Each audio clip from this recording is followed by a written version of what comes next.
부모님들의 품은 안식처입니다. 우리 자녀들은 그 품에서 잠을 잤습니다. 그 자녀들은 그 부모님의 품에서 쉼을 얻었고요. 자녀들은 그 부모님의 품에서 힘을 얻었습니다. 그 자녀들은 그 품에서 즐거움을 맛보았습니다. 근데 이 부모님의 품은 돈 안 주고 언제든지 안길 수 있는 품입니다. 가장 귀하고 아름답고 하나님이 주신 최고의 선물이 부모님의 품입니다. 이 시간 우리가 또 부모님을 생각하시면서 또 교회 또 우리 영적인 어르신들 부모님들 생각하시면서 우리 어버이의 마음 한번 같이 부르려고 합니다. 주변 한번 보시면 우리 꽃 달고 계신 분들 한번 이렇게 보시고 거의 다 달으셨네 보시면서 우리 또 돌아가셨어도 부모님 생각하고 또 멀리 계셔도 생각하고 또 여기 있는 어르신들 부모님으로 생각하면 한번 같이 어버이의 마음 우리 부르도록 하겠습니다.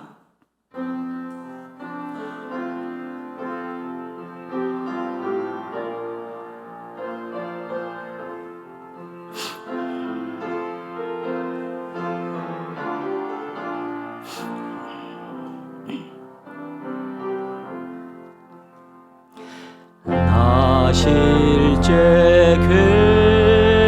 괴로움 다 잊으시고 길을 제 밤낮으로 애쓰는 마음 지친 자리 마른 자리 가라니시며 손발이 다 닳도록 고생하시네. 하늘 아래 근무하신 넓다리요 어버이의 희생은 가히 없어라. 2절 부르겠습니다. 어려서 남고 없고 얼러주시고 자라선 문기되어 기다리는 마음 알을 싸 그릇 뗄 싸 자식 생각에 고우시던 이마 위에 주름이 가득 땅 위에 근무하신 높다리요 어버이의 정성은 지극하여라. 기도하겠습니다. 하나님 아버지, 저희 모두의 부모님들 또 교회의 또 우리 어르신들 그 사랑과 희생을 먹고 또 저희들이 오늘까지 이렇게 잘 살아왔습니다. 하나님 귀한 분들을 주시고 그 사랑과 희생을 통해 또 자녀들이 잘 살 수 있도록 도와주셔서 감사를 드립니다. 평생 자식 가슴에 품고 애쓰고 수고하며 달려오셨던 모든 부모님들에게 하나님 나라의 평안함을 주옵시고 건강 주시고 새 힘 주셔서 앞으로 달려가야 될 귀한 길들을 또 하나님과 더불어 동행하며 잘 달려가실 수 있도록 도와주시옵소서. 수고하고 희생하고 기도했던 그 모든 것들이 자녀들의 인생과 가정에 아름다운 열매로 나타나게 도와주셔서 그 모습 바라보며 행복하게 하여 주시옵시고 감사하며 살아가는 복된 인생들 되게 하여 주시옵소서.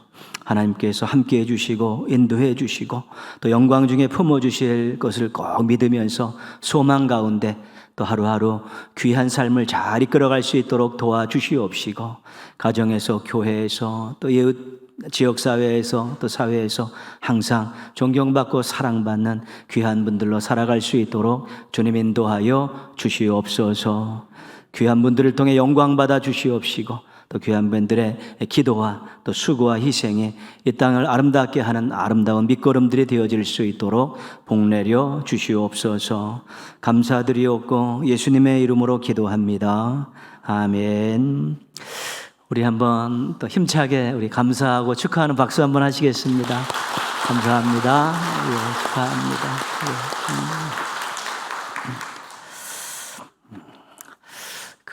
날씨 좋은 어떤 날 공원 벤치에 노신사가 한 분 앉아 계십니다. 아가씨 한 명이 이제 날씨가 좋아서 책을 읽기 위해서 자리를 찾다가 그 노신사 옆에 그 벤치에 앉았습니다. 책을 읽으면서 과자를 먹으려고 이제 과자를 사서 그 옆에다 놓고 이제 먹으면서 책을 읽기 시작합니다. 한참 먹다 보니까 과자가 자기가 먹는 속도보다 더 빨리 없어지는 것입니다. 이상하다 생각하고 곁눈질하고 옆을 봤더니 그 노신사가 자기의 과자를 계속 갖다가 먹는 것입니다. 속으로 좀 또 언짢고 그랬는데 이제 그만하시겠지. 그리고 이제 책을 보고 계속 있는데 과자를 보니까 마지막 한 개가 남았습니다. 그분이 다 드신 것입니다. 갑자기 이제 화가 나가지고 뭐 이런 사람이 다 있어. 그렇게 소리치고 쏘아봤습니다. 그랬더니 이 노신사가 미안하다는 말도 하지 않고 웃으시면서 그 자리를 뜨셨습니다. 이제 기분이 상해서 책 읽을 기분도 안 되고 뭐 과자도 없고 그래서 이제 집에 가려고 소지품을 챙겨서 일어났는데 딱 보니까 자기 자리 옆에 자기가 사다 놓은 과자가 그대로 있는 것입니다. 그 노신사가 자기의 과자를 훔쳐먹은 것이 아니라 자기가 그 노신사의 그 과자를 훔쳐먹은 것입니다. 자신의 것을 빼앗기고도 오히려 부드럽게 웃으면서 조용히 자리를 비켜주신 이 노신사. 남의 것을 자기 것인 양 착각하고 뺏어 먹으면서도 불평하고 화를 내고 난리를 친 이 아가씨. 우리가 이 두 사람의 모습 속에서 하나님과 우리와의 관계를 또 유추해 봅니다. 행여 하나님 것은 내 것, 내 것도 내 것, 이런 마음을 가지고 살아가는 신앙인들이 있습니다. 모든 것이 자기 것이라고 생각합니다. 자기가 잘나서 자기가 다 얻은 것이라고 그렇게 생각합니다. 그리고 나서 하나님께서 때로는 어려우면 사랑하지 않으신다고 투정 부리고 기도가 빨리 응답되지 않으면 하나님이 왜 빨리 주시지 않느냐고 화를 내기도 합니다. 하나님께서는 자신의 것을 마음껏 주시면서도 아까워하지 않으십니다. 바보처럼 다 주시면서도 그저 부드럽게 바라보시며 웃고 계십니다. 우리가 이 노신사와 이 아가씨의 관계를 통해서 부모와 자녀의 관계도 비슷하지 않나 이렇게 생각을 해봅니다. 부모님 것은 내 것, 내 것은 내 것 이렇게 생각하며 사는 자녀들이 있다는 것입니다. 부모님께 뭐 다 맡겨놓은 듯이 악착같이 챙기려고 합니다. 자신 뜻대로 채워지지 않으면 불평하고 또 원망하고 또 화를 내기도 합니다. 자식을 위해서라면 부모님은 무엇이든지 다 해주고 싶어 하십니다. 자식들이 불평하고 원망하고 화를 내면 미안해하고 자신의 탓으로 돌리기도 합니다. 이런 신앙인과 자식들을 보면 이렇게 질문하고 싶습니다. 빚쟁이가 뭐 그렇게 당당하냐? 빚쟁이가 뭐 그렇게 당당하냐? 하늘을 두루마리 삼고 바다를 먹물 삼아도 한없는 하나님의 사랑 다 기록할 수 없겠네. 그런 찬송을 부르는 신앙인이라면 이미 하나님께 엄청나게 많은 사랑의 빚을 지고 있는 것입니다. 그런데 감사는 쥐꼬리만큼 하고 요구는 끊임없이 할 수 있다는 것입니다. 이런 당당함이 어디서 나왔는지 모르겠습니다. 우리가 노래를 불렀듯이 어버이 은혜가 하늘보다 높고 바다보다 높다 이렇게 생각하면서 노래한다면 우리는 부모님께 엄청난 은혜의 빚을 지고 있는 자식들입니다. 그런데 조금 불편하고 부족하면 원망하고 무엇인가 맡겨놓은 듯이 채권자 노릇을 할 수 있다는 것입니다. 이 자녀들의 이런 당당함의 출처가, 근거가 무엇인지 모르겠습니다. 신앙도 효도도 그 사랑과 은혜를 인정하고 감사하는 데서 시작이 되는 것입니다. 자신이 빚쟁이라는 것을 인정하는 겸손함이 있어야 신앙생활도 잘할 수 있고 효도도 제대로 할 수 있는 것입니다. 여러분은 어떻습니까? 예수님을 주인으로 모시고 신앙생활하며 오늘까지 달려오셨는데 신앙생활 잘하고 있습니까? 하나님께 그 사랑의 빚을 갚겠다는 마음을 가지고 신앙생활하고 있습니까? 부모님 살아생전에 효도는 잘 하셨습니까? 지금 효도를 잘하고 있습니까? 그 은혜, 빚진 것 생각하면서 그 빚을, 은혜의 빚을 조금이라도 갚아야 된다는 생각을 가지고 이해하려 하고 또 섬기려 하고 또 함께 하려고 하면서 그렇게 지내고 계십니까? 사랑과 은혜의 빚쟁이라는 것 인정하면서 감사하는 마음을 가지고 교회에서, 가정에서 해야 할 일들 잘하는 성도들이 되셨으면 좋겠습니다. 그게 건강한 신앙인이고 제대로 된 효도이기 때문에 그렇습니다. 감사, 빚을 갚고 살아야겠다, 이 마음 가지고 가정에서도 교회에서도 도리를 잘하는 우리 자녀들 되시고 또 부모님들 되시기를 주님의 이름으로 축복합니다. 신앙과 효도를 잘할 뿐 아니라 계속 할 수 있으려면 힘이 있어야 됩니다. 원동력이 있어야 되는 것이죠. 한번 반짝하고 마는 그런 신앙과 효도는 그렇게 큰 의미가 없습니다. 그렇게 계속 할 수 있으려면 그 마음과 희생을 알고 가슴에 새길 수 있어야 됩니다.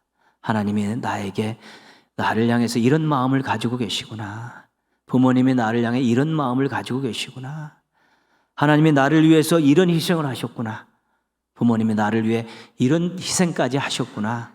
이런 것들이 가슴에 새겨질 때 신앙생활도 성실하게 계속 잘할 수 있고 효도도 꾸준히 계속 잘할 수 있게 되는 것입니다.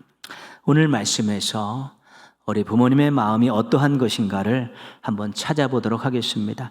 15절, 16절입니다. 15절, 16절 성경으로 읽겠습니다. 내 아들아, 만일 내 마음이 지혜로우면 나 곧 내 마음이 즐겁겠고, 만일 내 입술이 정직을 말하면 내 속이 유쾌하리라. 우리 부모님의 마음은 자녀들이 어디 가서 욕먹지 않고 인정받고 살기를 원하십니다. 자녀들이 어디 가서 정말 손가락질 당하고 욕먹으면 그것만큼 속상한 일이 없습니다. 근데 어디 가서 환영받고 인정받으면 그것만큼 행복한 일은 없는 것입니다. 부모님은 그런 마음을 가지고 사는 것이죠. 자녀들이 어디 가서 좀 지혜 있게 행동해야 됩니다. 경유 있게 행동해야 되고, 또 예의 바르게 행동할 수 있어야 되는 것입니다. 그것이 자신에게도 좋지만 결국 부모님에게도 큰 유익이 되고 즐거움이 되기 때문에 그렇습니다. 거짓으로 살지 않고 정직하게 살면 사람들은 말은 안 해도 그 사람을 인정해 줍니다. 그리고 중요한 일이 있을 때, 또 귀한 일이 있을 때 맡깁니다. 왜냐하면 믿을 수 있기 때문입니다. 자식이 어디 가서 누군가에게 믿을 수 있는 삶을 살면 그건 자식에게도 좋은 일이지만 부모님은 그것만큼 행복한 일은 없는 것입니다. 자녀들은 어디 가서 자녀들이 환영받고 인정받으면 그것으로 행복합니다. 오늘 15절 말씀, 16절 말씀 끝에 보시면 내 마음이 즐겁겠고 내 속이 유쾌하리라. 자녀들이 정말 어디 가서 욕먹지 않고 인정받고 환영받고 살면 부모님의 마음이 그만큼 좋다는 것입니다. 즐겁다는 것입니다. 행복하다는 것입니다. 이런 마음을 잘 알고 자녀들이 어디 가서 예의 바르게 경우 있게 행동하고 정직하게 살려고 노력하면 그것이 바로 효도입니다. 그것만큼 큰 효도는 없는 것입니다. 20절, 21절 말씀을 성경으로 읽겠습니다. 술을 즐겨하는 자들과 고기를 탐하는 자들과도 더불어 사귀지 말라. 술 취하고 음식을 탐하는 자는 가난하여질 것이요 잠자기를 즐겨하는 자는 헤어진 옷을 입을 것임이니라. 부모님들은 자녀들이 성실하게 살기를 원하십니다. 성실하게 살고 만족하며 살기를 원하시는 것입니다. 모든 자녀들이 부모님 앞에 들었던 그 권면의 말씀, 공통적인 것 한 가지는 친구를 잘 사귀라는 것입니다. 친구를 잘 사귀라. 왜냐하면 그 친구 때문에 인생이 흥해질 수도 있고 그 친구 때문에 인생이 망할 수도 있기 때문에 그렇습니다. 여기서 말하는 술을 즐겨하고 고기를 탐하는 자들은 성실하지 않은 사람들입니다. 그냥 먹고 즐기면서 살고 편하게 살려고 하는 그런 사람들을 사귀지 말라. 왜냐하면 그렇게 동화되기 때문에 그렇습니다. 여러분, 자녀들이 성실하게 일하면서 그 열매를 얻고 살지 않고 먹고 즐기면서 살고 게으르게 살고 그러면 부모님 마음에 열불이 나는 것입니다. 행복하지 않습니다. 부유하게 살지는 못해도 그래서 땀 흘려 수고하며 성실하게 살면서 만족하게 살면서 가족들과 오손도손 사는 모습이 부모님에게는 큰 즐거움이 된다는 것을 기억할 수 있어야 되는 것입니다. 너무도 많이 즐길 것들이 많은 세상입니다. 맨 먹고 마시고 노는 것들로 모든 방송들이 도배질을 하고 있습니다. 그것들을 사람들이 좋아한다는 것입니다. 그렇게 사는 사람들이 많다는 것입니다. 그리고 어떤 한번 갖고 땀 흘려 수고하며 일하지 않고 일확천금을 꿈꾸면서 그렇게 즐기고 게으르게 살려는 그러한 풍토가 조성되는 이때에 정말 성실하게 땀 흘려 수고하며 만족하게 살아가는 그런 자녀의 모습들을 보는 부모의 마음은 너무 행복하고 든든한 것입니다. 자녀들이 그렇게 살려고 노력하는 것, 성실하게 살며 만족하며 살려고 노력하는 것, 그것이 또 이 시대에는 큰 효도라는 사실을 기억하십시오. 일확천금 꿈꾸고 불의한 방법으로 많이 벌어가지고 부모님 품에 안긴다고 그것이 진정한 효도가 될 수 없습니다. 신앙적으로는 더더욱 안 되는 일이기 때문에 그렇습니다. 17절, 18절 말씀입니다. 같이 읽겠습니다. 내 마음으로 죄인의 형통을 부러워하지 말고 항상 여호와를 경외하라. 정령이 내 장래가 있겠고 내 소망이 끊어지지 아니하리라. 부모님들은 자녀의 미래가 좀 활짝 폈으면 좋겠고 행복했으면 좋겠고 잘 살았으면 좋겠다는 그런 마음 가지고 있습니다. 그리고 왜 많이 엄청나게 고생하면서 벌어가지고 재산을 많이 부풀려가지고 자녀들에게 물려줍니까? 그것 가지고 그래도 무시당하지 않고 잘 살라는 것 아니겠습니까? 어떤 삶의 여건들을 다 마련해 놓고 거기서 살기를 원하는 부모의 마음은 무엇이겠습니까? 그래도 고생하지 않고 잘 살라는 그런 마음 아니겠습니까? 부모의 마음입니다. 그러면 부모님은 언젠가는 이 세상을 떠나 하나님 나라 가게 되어 있습니다. 그래서 혹시 내 사후에 우리 자녀들이 잘 살 수 있을까? 이런 고민도 있고 그것 때문에 기도하는 분들도 많이 계시지 않습니까? 그래서 그것을 본인이 마련해 주겠다고 당신이 이 세상을 떠나도 자녀들은 이것 갖고 잘 살게 하겠다고 그런 것들을 많이 남기려는 노력들이 끊임없이 하죠. 어쩔 때 남한테 인색하다는 소리를 들으면서까지 모아가지고 결국 자녀들에게 다 물려주는 것은 내가 이 세상에 없어도 자녀들이 잘 살 수 있는 기반을 만들어 주겠다는 것입니다. 그 기반이 제대로 된 기반인가 아닌가는 평가할 수는 없지만 그런 것입니다. 그러나 부모님들이 돌아가시면 자녀들은 결국 홀로 살아야 되는 것입니다. 그래서 신앙이 중요한 것입니다. 오늘 17절 말씀해 보시면요.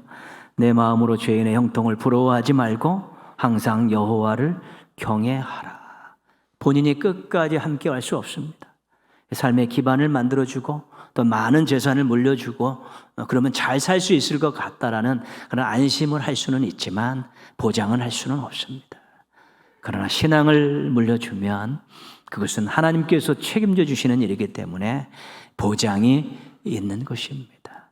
부모들이 자녀의 미래가 당신 사후에도 자녀들이 잘 살기를 원하시면 여러 가지 많은 것들을 준비하는 것보다 1순위로 신앙을 준비해야 되는 것입니다. 신앙을 전수해 줘야 되는 것이고 그 다음에는 끊임없이 매일 기도해 주는 것입니다. 그것이 당신이 하나님 나라 가셔서 자녀들이 잘 될 수 있는 유일하고 확실한 보장된 방법이기 때문에 그런 것입니다. 자녀들은 부모 품을 떠나게 되어 있습니다. 일찍 떠나는 학생도, 학생 때 떠나는 사람도, 결혼하고 떠나기도 하고 다 떠나게 되어 있습니다. 끝까지 책임질 수 없습니다. 그러나 부모 품을 떠난 자녀들이 행복하게 잘 살 수 있을까? 또 부모님이 먼저 하나님 나라 간 후에 이 자녀들이 정말 이 세상에 멋지게 잘 살 수 있을까? 그런 걱정, 고민 할 만한 것이죠. 그러나 신앙을 잘 키워주고 살아생전에 끊임없이 자녀들의 이름을 불러가며 매일 기도해 주면 그 자녀의 미래는 아름다울 수밖에 없고 행복할 수밖에 없는 것입니다. 그런 쪽에 그런 마음을 가지고 그렇게 잘 되기를 원하는 마음이 있습니다. 그런 신앙을 존중히 여기고 그것들을 끊임없이 훈련시켜야 되는 것입니다. 부모님들 자녀들에게는 한결같은 마음입니다. 어떤 부모님도 마찬가지입니다. 어디 가서 욕먹지 않고 인정하며 인정받고 살아라. 더 성실하게 만족하게 살고 더 미래가 행복하고 아름다웠으면 좋겠다. 이 마음을 자녀들이 알고 마음에 새기면 그렇게 살려고 노력하는 것입니다. 그렇게 살다 보면 그렇게 귀한 마음을 품은 부모님들이 존경스러운 것입니다. 정말로 대단하다는 생각이 들 것입니다. 이런 마음을 가지고 이런 마음을 알고 이런 마음을 가지고 사는 우리 신앙의 자녀들에게 하나님께서 말씀하십니다. 22절입니다. 같이 읽겠습니다. 너를 낳은 아비에게 청종하고 내 늙은 어미를 경히 여기지 말지니라. 권위를 인정해 주고 존중해 여기라는 것입니다. 너를 위해서 품었던 그 마음을 알고 존귀해 여기고 존중해 여기고 권위를 인정해 드리라는 것이죠. 그런 것입니다. 그 마음 어디 가서 살 수 없는 마음이고 자신을 위해서 그 누구도 그런 마음을 품어질 분은 세상에 없기 때문에 유일한 부모님의 그 마음을 헤아려서 정말 부모님을 귀하게 여기고 권위를 인정해 드리고 또 순종하고 그렇게 살라고 하나님께서 말씀하고 계십니다. 이런 마음을 가진 부모님들은 자녀들을 위해서 아낌없이 희생합니다. 요즘 우리가 저출산 문제로 이것이 국가적인 문제고 세계적인 문제인데 왜 문제가 됩니까? 자녀 하나 키우려면 엄청나게 많은 희생이 들어가는 것 때문에 시간과 물질과 땀이 그 한 자녀에게 부모가 쏟아낼 희생이 얼마나 큰지 모릅니다. 옛날에는 많이 나오고 희생하며 키웠는데 요즘은 더욱더 힘듭니다. 부모의 희생에게 맡기기는 어렵기 때문에 사회와 국가가 그 희생에 동참해야만이 우리가 이 저출산 문제를 해결할 수 있는 것입니다. 그럼에도 불구하고 부모님들은 자녀들을 몇 명이 낳듯이 상관없이 최고의 것으로 최고의 마음으로 최고의 희생으로 그 자녀를 위해서 이렇게 살아가시는 것입니다. 자녀를 다른 집 자녀와 비교할 수 없듯이 부모님도 다른 집 부모에서는 비교해서는 안 되는 것입니다. 자기 자녀에 있어서 부모님의 마음과 희생은 최고인 것입니다.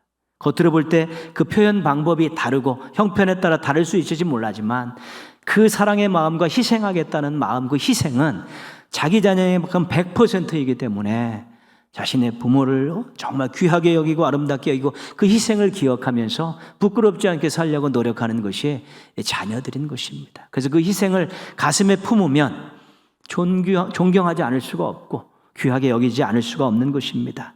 그 희생을 가진 신앙의 자녀들에게 하나님께서 또 요구하십니다. 22절 한 번 더 읽겠습니다. 너를 낳은 아비에게 청종하고 내 늙은 어미를 경히 여기지 말지니라. 그 수십 년 동안 이런 희생을 한 사람이 어디 있습니까? 이 땅에 태어난 순간부터 자신이 장성하기까지 엄청난 희생을 자신에게 쏟아부은 그런 사람이 세상에 어디 있습니까? 부모님 말고는 없는 것입니다. 그렇기 때문에 함부로 대할 수 없는 것이고 귀하게 여겨야 되고 권위를 인정해둬야 되고 순종하고 섬길 수 있어야 되는 것입니다. 어느 천주교 교황이 이런 말을 합니다. 모든 부모님은 모세와 같다. 자신은 약속의 땅에 들어가지 못하되 자신의 자녀는 들어가도록 모든 것을 준비한다.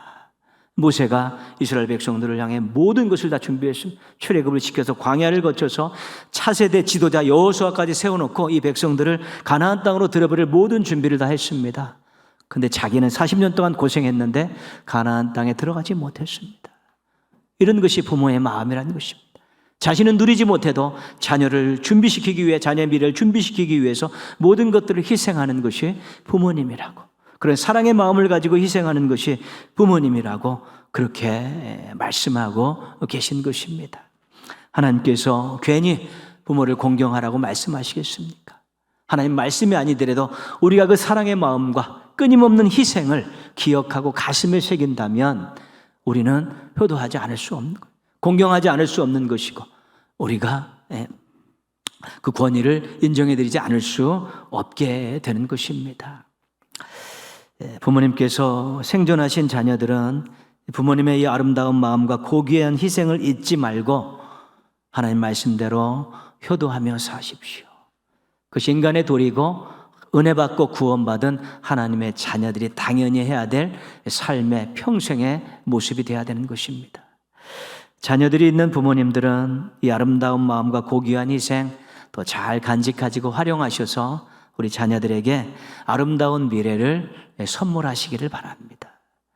그런 것들이 잘 융화되어지고 조화를 이룰 때 우리가 행복한 가정, 화목한 가정을 이룰 수 있고 믿음의 대가 이어지는 명문 가문을 만들어갈 수 있게 되는 것입니다. 동인의 모든 가족들이 하나님 아버지의 그 마음과 희생을 기억하면서 신앙생활 잘 하시고 또 부모님의 그 사랑과 그 마음과 희생을 기억하면서 자녀된 도리를 더 잘 하시고 우리 부모님들은 그 평생 살아오셨던 그 마음 잘 간직하셔서 자녀들의 신앙 안에서 아름다운 미래, 행복한 미래의 주인공들로 잘 만드신다면 하나님이 너무 기뻐하시고 하나님이 우리를 사용하시고 가정을 사용하시면서 아름다운 세상을 만들어 가실 것입니다. 모쪼록 부모님은 부모님대로 우리 자녀는 자녀대로 자기의 역할과 책임과 도리를 다하는 가운데 화목한 가정을 만드시고 하나님을 기쁘시게 해드리는 모든 가족들 되시기를 주님의 이름으로 축원합니다.